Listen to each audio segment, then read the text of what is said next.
55-80 ఏళ్ళకి పెట్టాలి. వయసు వాళ్ళకి ఎందుకు పెట్టాలి బస్సు? అంటే అందరికి బాగుండడానికి, అంటే మహిళలకు వీలుగా ఉండడానికి అని పెట్టినారు కదా ఈ పథకాలు. అంటే అన్ని సరుకులన్నీ పీరమైతున్నాయి. అమ్మ ఎడకలు తెచ్చుకొని తినాలి మేము బీదోళ్ళం. 2000 పింఛన్ అంటే 2 నెలలకు ఒకసారి వేసాడు ఈయన, 1 నెలకు వచ్చేది. 500 రూపాయల గ్యాస్ ఇస్తున్నాడు కదా మీకు? ఎవరికి ఇస్తాం, మాకు వస్తలేదు గ్యాస్ వస్తలేదు. అసలు నీకు ఏం పథకాలు వచ్చినాయి ఈయన దగ్గర నుంచి? కరెంటు, ఫ్రీ బస్సు అంతే. రైతు రుణమాఫీ అన్న ఏమి రాలే. ఇల్లు లేదు మాకు, ఇల్లు ఇయ్యలేడు. ఇల్లు మరి కేసీఆర్ ప్రభుత్వంలో కూడా డబుల్ బెడ్రూమ్స్ ఇస్తాను అప్లై చేసిండ్రా మీరు? మరి అడిగిరా ఎందుకు వస్తలేదు? ఇప్పుడు సర్వేలు చేసి ఇందిరమ్మ ఇల్లు అని చెప్పి ఫోటోలు తీసుకోవచ్చు, ఇస్తామంటారు. పెంకలీలు కురుస్తుంది మాది.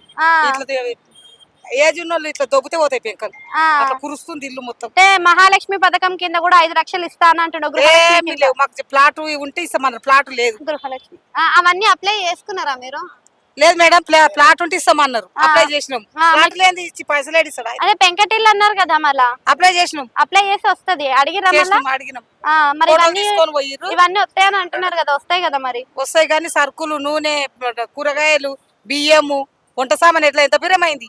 కేసీఆర్ గవర్నమెంట్ బాగుందా, రేవంత్ రెడ్డి గవర్నమెంట్ బాగుందా అంటే ఏం చెప్తావు నువ్వు? ఏం చెప్తాం కానీ బస్సు తీసేయాలి, బస్సు పిరిది బాగలేదు. సరే, థ్యాంక్ యూ.